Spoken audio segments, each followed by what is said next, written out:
It's cold in my head. Hi, I'm Zenner with Show Stream. Down at Blue Dot Festival, the rain has stopped temporarily, which is great because I'm with the fabulous Du Blonde. Hello, with Beth. How are you doing? I'm good. How are you doing? I'm good. Just saw your performance. Yes. I couldn't find the word. Your stage, but it was all stage. Yeah, on the main stage. How was it? Apart from it was the rain? great. It was really good. I love playing festivals in general. And there was a lot of people who stuck it through the rain, which was nice. And you just said, I didn't realise how many lyrics I had with rain in. Yeah. It's a new realisation. Do you think you brought it on? You know, you brought on the rain, you championed it. We've been touring for a month and it's been so hot, and I wish I'd brought it on earlier for myself because I melt in the heat and my brain doesn't work. So you just came off tour with Garbage? Yes, we did the Europe shows. My brain's not working either today. European tour and the UK tour, and it was great, and it was just lovely. Any real highlights? Any shows that really stand out? We played Kew Gardens in London, which was amazing. But just the whole thing was so nice, and honestly, their crew are so lovely. The band are lovely, but just like the merch guy and just everyone who's sort of like helping out on stage, and it's just like, if you're in a band, it's so nice to have really lovely people around you on tour, and it just made the whole thing just like so lovely, and I wasn't like nervous or anything, which I was kind of worried about. How cool is Shirley though? She's so great. What a babe. She's great. She met my mum and she was just like, she's so grounded, and I was like, she is. Did your mum get like the fear of like... Not really. My mum's really just like a total like, she doesn't get starstruck ever. She's very, very sort of like nonchalant person, but she appreciates, because Shirley's been really helpful to me and really kind, so she appreciates that. I just noticed as you were talking, we got when you said tour, you said tour, which reminds me that you are, of course, from the northeast of England. I'm a Geordie. I don't sound like it really. Do you miss it because you're down in London? I do. Now? Yeah. I mostly just miss my mum. But yeah, I do miss it. I miss the rest of England. It's one of those things where it's like, once you live in London, it's sort of hard to figure out how to get out again. London's great in itself, but I do miss the north.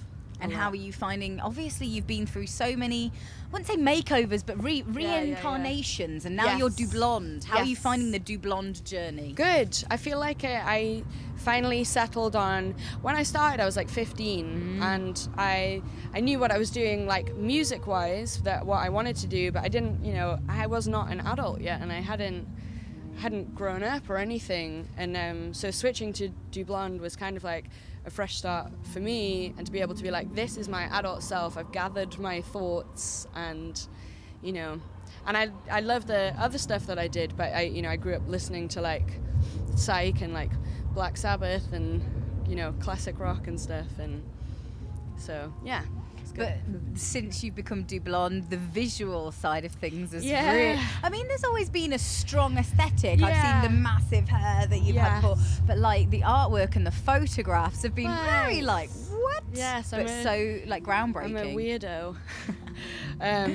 Both my parents are graphic designers, so I was, like, raised with, like, do art, don't, like, play on video games. Although I'm building a video game at the moment. Okay. Talk us through the video game. It's called Garden Boy, and it's like a 3D CGI game. And it's more of like an experience, and the avatar is me as like a naked cowboy. And then you like fly across all of these islands, and all of the songs from the record are in different areas. And there'll be like hidden tracks and stuff like that. Oh wow, so you're thinking, it's not just enough to do the music anymore. It needs to be visual, it needs to be interactive. Music was sort of like an accident for me, and I always wanted to be like an artist or a fashion designer or like a filmmaker or whatever. So all of that stuff is like just as important. I just see it all as me, I was going to say a swear. I shan't. It's probably okay if you did want to do a swear. Defecating out. That's not a swear. It's not a swear, but you get the idea. Just everything in all just forms. Basically stuff like leaving your body from every pore. There is creativity. Absolutely. Excreting. Yeah. All the good words. Yeah. But in a good way. Yes. Do you just feel like you've got more to give? I do, yeah. You're on a journey. I find it really hard to figure out the time to do everything, but I am becoming more organised and making sure that if I start a project, I finish it, because I'm not a good finisher. And so it's been good fun. And how's your latest release been received? You had some good press? Good, I think. I don't tend to look into it really, because it's like, I know everyone's just like, oh, you know, don't listen to the press, or like don't listen to like trolls and all this stuff, but it's like, and part of me is just like, I don't really care what they say at all, but then the other part is like, I am human, and having struggled with like self-esteem or like depression, anxiety and all that stuff, it's better for me to just ignore it. Like, I made this record and I had like a lot of even people close to me being like, too many guitar solos, or like, you should maybe try this, and I was just like, no. And it's my favorite album I've ever done. I'm so happy that I listened to no one.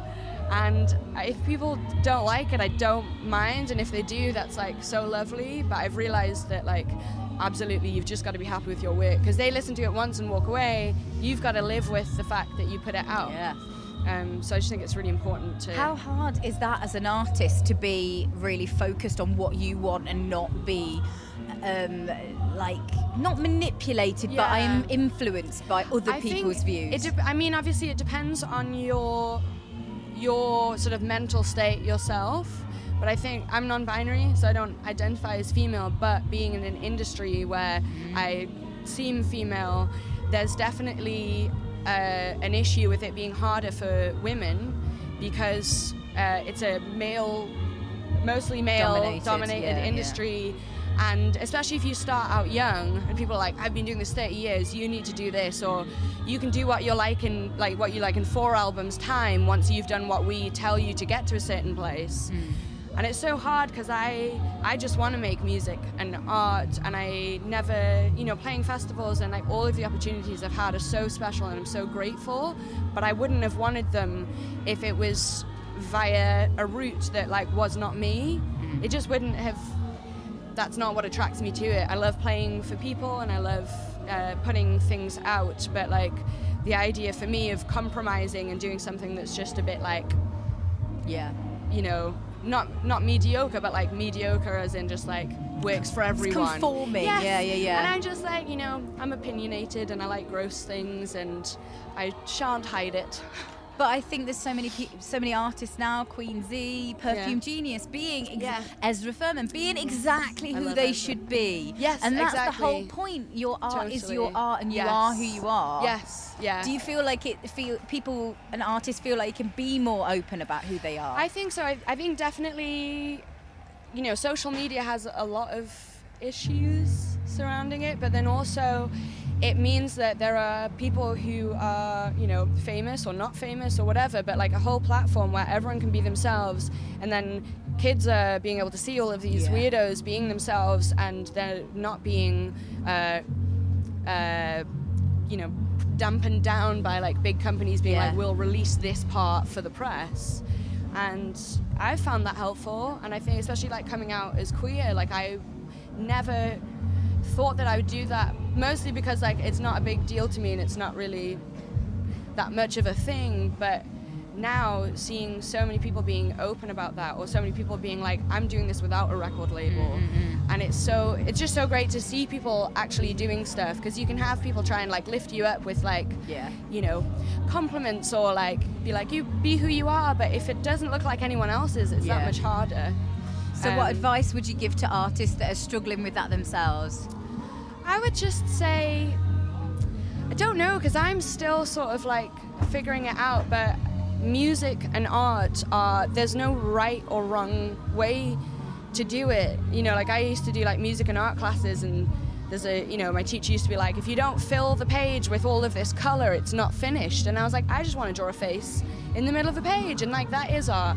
And I think that if what you want to be is someone who's like super successful and commercial, that's totally fine. If you want someone to dress you, that's completely fine. But if you don't want that, you don't have to. And there's ways that you can work without record labels, especially using social media and all of the platforms that you have. And don't sign anything too young. And really get people to look over it, because nowadays you're giving away everything. Your rights to your music. Absolutely. And so much more. And so many people just drop out of the industry because of that. And I think, a huge amount of them maybe would have been happier just doing it themselves, and you can. So that's what I would say. So what's next for you on your journey? Obviously, you mentioned the video game. Yeah. Well, I also animate like music videos. So I'm making a music video for someone at the moment. Oh, who? Can you tell us? I don't think I can tell you. Okay. Who have you worked with previously? I did one for the Chili Peppers. Wow. And I've done 2 for Ezra Furman. Excellent. One for Lump, which is Laura Marling's band. And I love doing it. It's great. So I'm going to be going back to that and then also working on the next record. Does that just mean it gives you some headspace? Because from your own music, and then you tend to get more ideas when you're working on something different. And also, like, I'm a very insular person. Like, I'm happy to work for like 16 hours, like, alone on a computer or with paper. So it's like, it's great going on tour and like having my fill of these kinds of things, and I love meeting all of the people and everything. And then I get to go home and be a nerd, and that's you're like maybe an introverted extrovert. Yeah. I'm definitely that. Yes. I do like my own space and quiet time. Yes, absolutely. Me too. Helps us be creative. Scared of crowds as well. How do you cope at festivals? It's fine because I'm separated elevated, and I can walk away. But I couldn't, if I'm at a festival, I can't be in the middle of the crowd watching because I just get like really anxious. Well, it's been amazing to catch up with you. We're looking forward to seeing everything that's going to come, like literally leaping out of your pores in future over the next few months and years. Thank you so much for the catch up. Thank you very much. Bye. in my head.